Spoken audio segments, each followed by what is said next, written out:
Hermanos y amigos, muy buenos días, feliz sábado. En esta mañana habremos de tocar un tema que considero importante. Es una profecía, y esta profecía la conocemos como la profecía de las 70 semanas. Es una profecía ya cumplida, pero tiene mucho que ver con lo que sucede en nuestro tiempo, y por lo tanto debemos de conocerla para estar preparados. Antes de empezar el estudio, quisiera que hiciéramos una oración para pedir la bendición de Dios. Nuestro Dios y nuestro Padre, que mueras en las alturas de los cielos, glorificado y santificado sea tu nombre. Señor, en esta hora te agradecemos porque nos permites abrir tu palabra.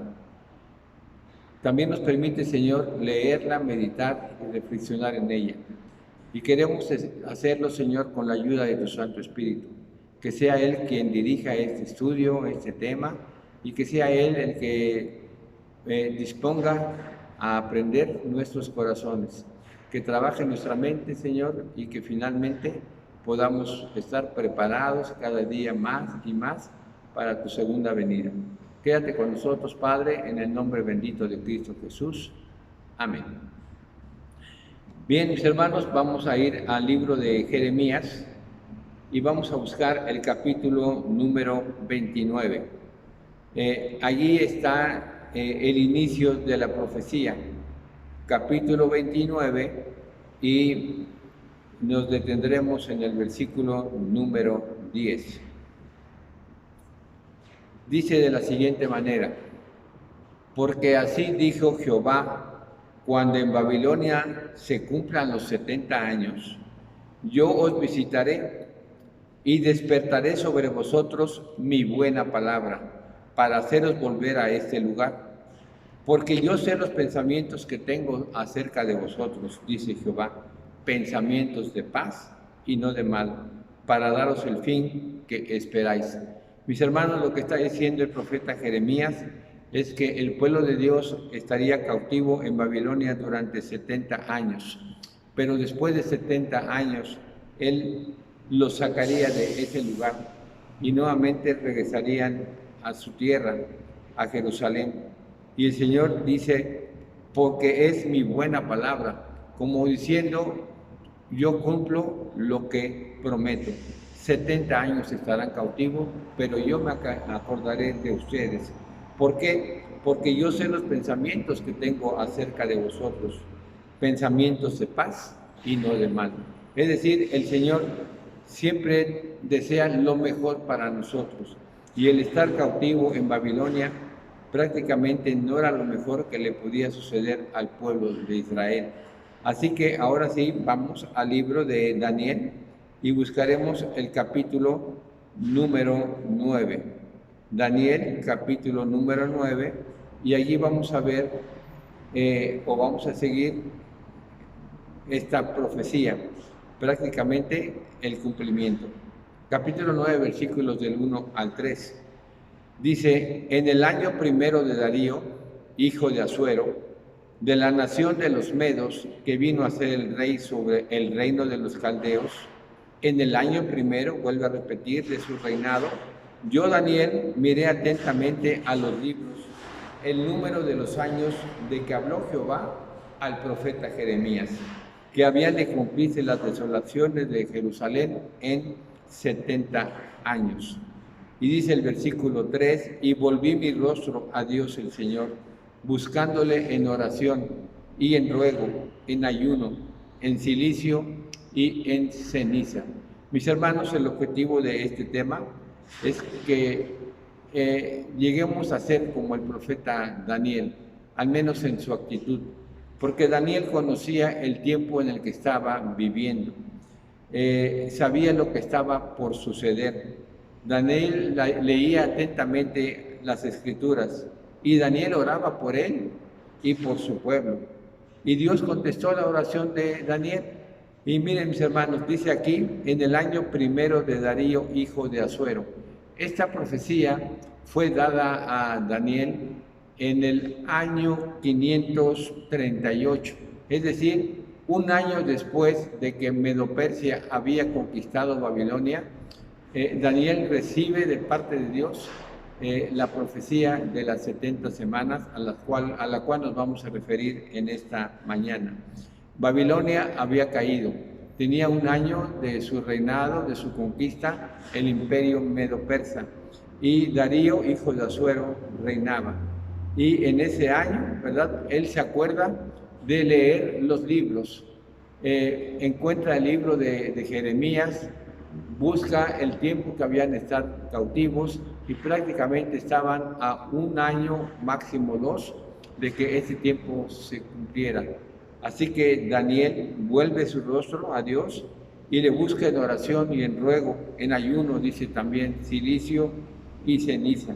Dice, y oré a Jehová mi Dios e hice confesión, diciendo, ahora Señor, Dios grande, digno de ser temido, que guardas el pacto y la misericordia con los que te aman y guardan tus mandamientos, hemos pecado, hemos cometido iniquidad, hemos hecho impíamente y hemos sido rebeldes y nos hemos apartado de tus mandamientos y de tus ordenanzas. Y él sigue hablando.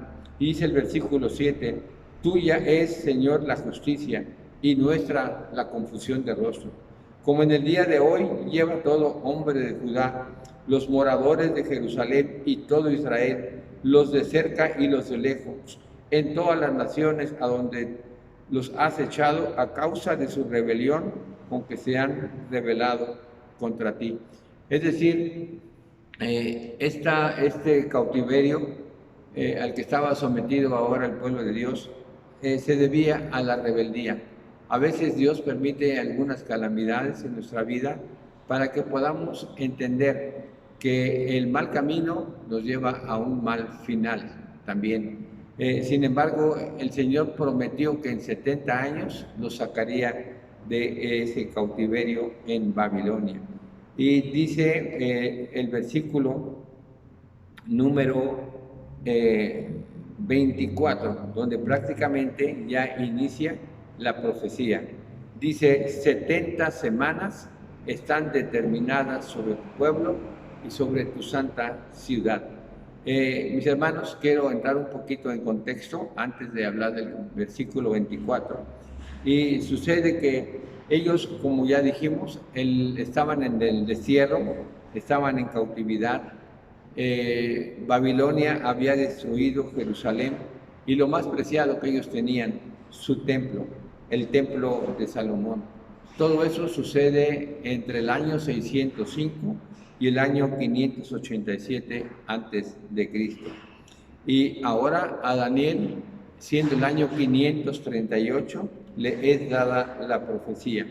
Así que no fue en un año, no fue en 2 años que el pueblo de Dios llegó a Babilonia. Hubo varias deportaciones y es por eso que se menciona que del año 605 al 587 finalmente todos ahora estaban deportados, o por lo menos una gran cantidad. Pero además de eso, se había ya destruido por el ejército de Nabucodonosor, rey de Babilonia, a Jerusalén, y también se había destruido el templo.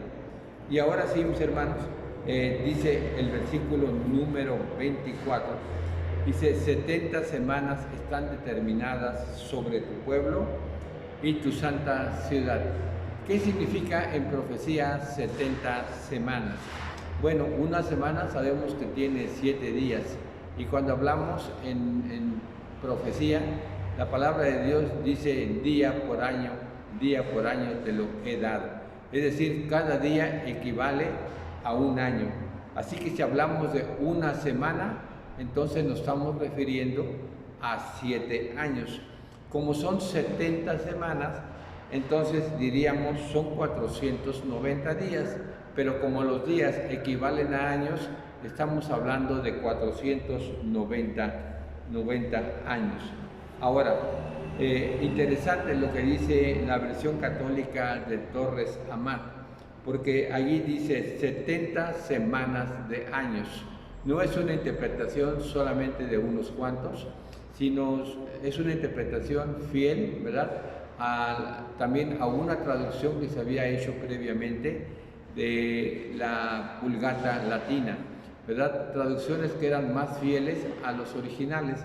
Finalmente, la mayoría de los teólogos, de la gente estudiosa, coincide y dice que un día equivale a un año en la profecía.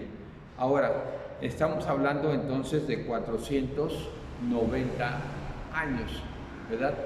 Que duraría esta profecía. Aclaro, no son 490 años de cautiverio, son 490 años que duraría la profecía a partir de lo que vamos a ver un poquito más adelante en el versículo 25. Por lo pronto, el versículo 24 dice que hay 70 semanas determinadas sobre tu pueblo y sobre tu santa ciudad. Es decir, el pueblo de Dios había de cambiar, por así decir, de estatus. Durante mucho tiempo el pueblo de Dios fue el encargado de llevar el conocimiento del Dios verdadero, pero ellos se rebelaron una, otra y otra vez, y finalmente en tiempo de Cristo habían llegado ya muy lejos, ¿verdad? Inclusive crucificaron al Hijo de Dios, pero no iba a parar allí, diríamos, la separación de Dios con Israel. Estoy hablando de Israel como pueblo, no como individuos. Y dice también que su santa ciudad, ¿verdad?, tendría que pasar por algo muy desagradable para ellos. Pero agrega, dice, para terminar la prevaricación. Y cuando hablamos de prevaricación, yo busqué en el diccionario y dice que cuando un funcionario con plena conciencia toma una resolución que él sabe que es injusta contra alguien que es justo, a eso se le llama prevaricar. Así que el Señor viene a terminar con la prevaricación, con la injusticia. Dice que viene a poner fin al pecado, a expiar la iniquidad y a traer la justicia perdurable. Pero también agrega y a sellar la visión y la profecía. Es decir, que todo esto habría de cumplirse con la muerte de Cristo en la cruz del Calvario. Y finalmente dice, y ungir al Santo de los Santos. Aquí se refiere al Señor Jesucristo. Dice ahora sí el versículo número 25, donde se nos habla de el momento que habría de comenzar la profecía. Dice, sabe pues y entiende que desde la salida de la orden para restaurar y edificar a Jerusalén hasta el Mesías príncipe, habrá 7 semanas y 62 semanas. Se volverá a edificar la plaza y el muro en tiempos angustiosos. Es decir, estos 490 años, hasta el versículo 24, no tenían una fecha de inicio. No había un momento en el tiempo en el que lo pudiéramos ubicar ese periodo de 490 años. Pero el versículo 25 nos dice que cuando se diera la orden o el decreto para restaurar esa ciudad que había sido destruida y para edificar nuevamente a Jerusalén hasta el tiempo del Mesías príncipe, hablando del Señor Jesucristo, habría 7 semanas y 62 semanas. Es decir, ese periodo que suma 69 semanas hasta aquí, 69 semanas de las 70, lo da en 2 periodos, ¿verdad? Primero dice 7 semanas y después 62 semanas. Bueno, el tiempo es corto, no nos vamos a detener en ello, pero finalmente habrían de transcurrir 69 semanas a partir del decreto en este caso, el que lo dio fue Artajerjes, ¿verdad? El decreto de Artajerjes dice que ellos salgan y que vayan y que restauren Jerusalén, los muros de Jerusalén, su ciudad y también el templo. Así que a partir de esa fecha que fue dada, ¿verdad?, en el 457, es decir, el decreto, la orden de restaurar Jerusalén, inicia en el año 457 a.C. y a partir de ahí inicia la profecía. La primera parte de la profecía habla de 69 semanas y eso nos lleva al año número 27. de nuestra era ahora, año 27. ¿Qué sucede en el año número 27? ¿Verdad? En el año 27, el Señor Jesucristo se dirigió al río Jordán, y allí en el Jordán se encontraba Juan el Bautista, y él bautizaba. Cuando el Señor se acercó y pidió ser bautizado, Juan dijo: no, yo no, porque tú eres más grande que yo no soy digno ni siquiera de amarrar el cordón de tus sandalias. Pero el Señor Jesús le dijo: hazlo, porque así conviene. Y ese día el Señor Jesús fue bautizado, y el Espíritu Santo descendió sobre él, y se oyó una voz en el cielo que decía: este es mi Hijo amado, en el cual tengo contentamiento. Y este evento, es decir, el bautizo, ¿verdad?, el ungimiento del Señor Jesucristo, marca el inicio también de su ministerio, y eso sucede en el año 27, justo 69 semanas después del decreto de Artajerjes, ¿verdad? Estamos hablando de semanas proféticas, Ahora bien, cuando dice aquí hasta el Mesías príncipe, se refiere precisamente a ese momento en el que el Señor Jesús aparecería ahora sí en la vida pública para iniciar su ministerio. Dice el versículo número 26, ¿verdad? Dice: y después de las 62 semanas, obviamente las 62 semanas, ¿verdad? Antes está el periodo de 7 semanas, o sea, después de las 7 y las 62 semanas, dice: se quitará la vida al Mesías, mas no por sí, y el pueblo de un príncipe que ha de venir destruirá la ciudad y el santuario, y su fin será con inundación, y hasta el fin de la guerra durarán las devastaciones. Mis hermanos, el versículo 26, en cuanto a la muerte de Cristo, no nos da algunos detalles, que sí nos los va a dar el versículo 27, ¿verdad? Solamente dice que el Señor sería muerto, se le quitaría la vida, ¿verdad? Mas no por sí. ¿Cuándo? Al inicio de la semana 70, es decir, cuando terminaran las 69 semanas. Pero también agrega que el pueblo de un príncipe que había de venir destruiría la ciudad y el santuario. Bueno, me llama la atención que dice un príncipe. Y si nosotros estudiamos la historia, por ejemplo, yo fui a la enciclopedia Wikipedia, y ahí nos habla de cómo sucede y da muchos detalles históricos. Y dice que Jerusalén, ¿verdad?, fue sitiada. Fue un sitio que duró muchos días. Y cuando una ciudad era sitiada, significaba que nada ni nadie podía entrar o salir.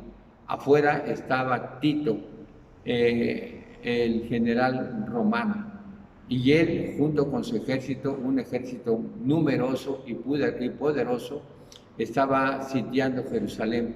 Adentro las cosas eran muy complicadas, porque la comida ahora ya escaseaba.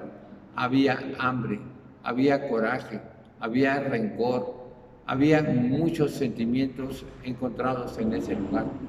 Ahora bien, era tanto el hambre que se dice que algunos se comían correas, comían lo que podían, ¿verdad?, con tal de tener algo en el estómago. Y algo más grave y tal vez horrible es que algunas madres cocinaron a sus propios hijos. Así era de cruel cuando se sitiaba a una ciudad, y Jerusalén estaba sometida a ese sitio. Finalmente, ¿verdad?, ellos penetraron en el año 70, de nuestra era, y fue destruido Jerusalén. Más de 1 millón de personas murieron, y finalmente, aunque Tito no quería que ese templo fuera destruido, la desobediencia de los soldados que estaban enardecidos, ¿verdad?, no fue controlada, ni siquiera por el mismo Tito, y ellos arrojaron una tea ardiente hacia el templo, al templo, donde muchas personas estaban refugiando. Finalmente ese templo cayó en llamas y fue destruido. Así que cuando habla de y el pueblo de un príncipe, habla de Tito, y se le llama príncipe porque su padre era el rey, él era el emperador, y su padre Vespasiano es el que dio la orden para que fuera destruida finalmente Jerusalén. Y en Wikipedia y la historia da muchos datos. Habla acerca de una revuelta judía, habla acerca de que muchos romanos murieron en esa revuelta. Se suspende un poquito, diríamos, la revancha que había de tomar Roma. Sin embargo, llegó el día de acuerdo a la palabra de Dios. Pero sigamos todavía en la semana 70, ¿verdad? Y en esta semana, dice el versículo número 27, ya en más detalle, dice, y por otra semana confirmará el pacto con muchos. Vamos a dejar esta frase ahorita a un lado. Y dice, a la mitad de la semana hará cesar el sacrificio y la ofrenda. Es decir, el Mesías habría de ser sacrificado a la mitad de la semana 70. Si Él es bautizado en el año 27 y sabemos que la mitad de 7 días, ¿verdad? En este caso de 7 años equivale a 3 días y medio, significa que Jesús murió en el año 31 en la cruz del Calvario. Ahora, para los que no saben esto, ¿verdad? Quiero decir algo. En el antiguo Israel existía un rito que inicia primeramente en altares muy sencillos, después continuó en un tabernáculo que se llamó el tabernáculo del desierto, y finalmente en el templo de Salomón, ¿verdad? Y después en el segundo templo que fue construido cuando se destruyó el primer templo. ¿Qué es lo que se hacía ahí? Bueno, se mataban algunos corderitos y otros animales, pero vamos a hablar del cordero, ¿verdad? La persona que había cometido un pecado se sentía mal, y ahora él llevaba un corderito, lo mejor de lo que tenía. Tenía que ser un cordero sin mancha, sin defecto, y lo llevaba ante el sacerdote, y allí ponía sus manos y confesaba a Dios, no al sacerdote, sus pecados. Y al poner sus manos sobre aquel cordero, sus pecados eran transferidos al corderito. Dice la palabra de Dios que la paga del pecado es muerte. Como él había transferido sus pecados al corderito, el corderito merecía ahora la muerte. Así que él tomaba un cuchillo y derramaba la sangre de ese cordero. Y la sangre de ese cordero era llevado a lo que era propiamente ya el santuario. El santuario tenía 2 divisiones, el lugar santo y el lugar santísimo, y la división era una cortina. Así que la sangre era llevada hasta ese lugar todos los días. Finalmente había un día de la expiación, un día en que la sangre era llevada hasta el mismo lugar santísimo, donde estaba la ley de Dios, donde estaba el arca de la alianza. Y allí, ¿verdad?, que nosotros sabemos que esto simboliza el mismo trono de Dios, porque encima de esa arca se manifestaba una luz, era la gloria de Dios. Allí estaba el Señor manifestándose, mostrando su gloria. Así que la sangre del Cordero en ese día era llevada precisamente hasta ese lugar. Aunque, aclaro, en ese momento no era de un cordero, sino era de un macho cabrío, que igualmente era sacrificado. Y entonces esa sangre era llevada simbólicamente hasta el mismo trono de Dios, y el pueblo quedaba exento de sus pecados. Es decir, la imagen del Cordero siempre es una imagen que habla de que alguien que es inocente habría de morir por los pecadores. Y dice la palabra de Dios en Juan 1:29 y también en el 36, ¿verdad?, que Jesús era el Cordero de Dios, y agrega que quita el pecado del mundo. Así que el Señor fue crucificado. Él murió a las 3 de la tarde, de acuerdo a lo que otra profecía que se registra en Éxodo 12, y versículo 6 decía, porque Éxodo dice que el cordero debía ser sacrificado entre las dos tardes. Así que la primera tarde era cuando inicia precisamente la tarde, las 12 del día, ¿verdad? Y la otra sería la última tarde sería a las 6 de la tarde. Cuando dice entre las dos tardes, está hablando de las 3 de la tarde aproximadamente. Jesús murió a esa hora y dice el versículo 27 que haría cesar el sacrificio y la ofrenda. Es decir, el verdadero Cordero estaba muriendo en ese momento por los pecados, no de un pueblo, sino de toda la humanidad.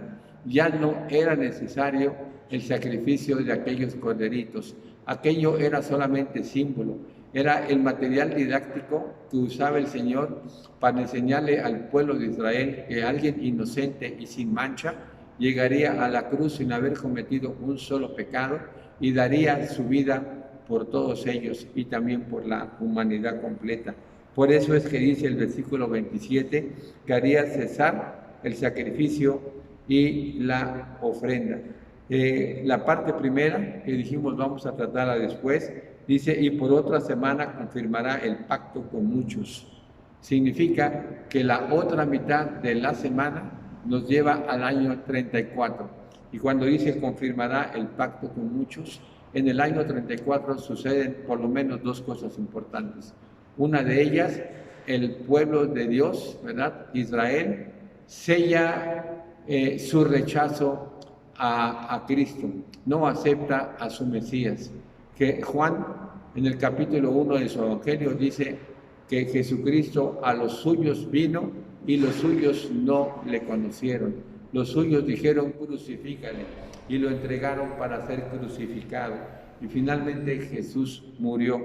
Así que en el año 34, cuando ellos desatan una persecución sobre el cristianismo, con este evento, con esta actitud, sellan su rechazo al Mesías. ¿Y qué es lo que sucede en ese día? Bueno, en ese año, Esteban, un diácono lleno del Espíritu Santo, es apedreado precisamente por los judíos y ponen sus ropas a los pies de un hombre llamado Saulo, que después vino a ser el apóstol Pablo. Y ese es lo que quiero decir. El apóstol Pablo fue convertido por el Señor Jesús y ahora, en lugar de perseguir cristianos, empezó a predicar a Cristo. Y dice él en una de sus cartas, y a Cristo crucificado. Empezó a predicar acerca de la gracia, empezó a predicar del verdadero carácter de la ley de Dios, ¿verdad? Y eso lo hace a los gentiles. Pablo fue el predicador de los gentiles y por eso dice, y por otra semana confirmará el pacto con muchos. Sin embargo, hasta nuestras fechas, ¿verdad? Ese poder romano, ya no como imperio, sino ahora como una nación que tiene su parte civil, ¿verdad? Es una nación finalmente, y también tiene su parte religiosa, me refiero a la misma Roma, ¿verdad? Esta nación, hasta nuestras fechas, está llena de abominaciones, ¿verdad? Y a esa le llama el desolador. Y dice que cuando venga la consumación, ¿verdad?, de los tiempos, entonces se derramará la ira sobre ese desolador. Mis hermanos, Jesús murió precisamente en la época de la Pascua. Y dice la carta de Pablo a los Corintios, primera carta de Pablo a los Corintios, en el capítulo número 5 y versículo número 7, dice, limpiaos pues de la vieja levadura, para que seáis nueva masa, sin levadura como sois, porque nuestra Pascua, que es Cristo, ya fue sacrificada por nosotros. Mis hermanos, esta profecía de las 70 semanas apuntaba a varias cosas, como leímos anteriormente, ¿verdad? Anunciaba al fin del pecado, cuando Jesús moriría por el pecado de todos nosotros. apuntaba a la muerte del Señor Jesús, antes de ello al bautizo del Señor Jesús y juntamente con ello al inicio del ministerio. Y ahora, ¿verdad? Nosotros somos producto de esa predicación del apóstol Pablo y de muchos otros que han predicado. Nosotros conocemos ahora la palabra gracias a ellos, ¿verdad? Dice en el mismo capítulo de Romanos que nosotros hemos sido injertados, ¿verdad? En la verdadera vid, y que algunas ramas fueron cortadas. Y cuando habla de ramas se refiere a Israel, ¿verdad? Y en su lugar fuimos injertados nosotros.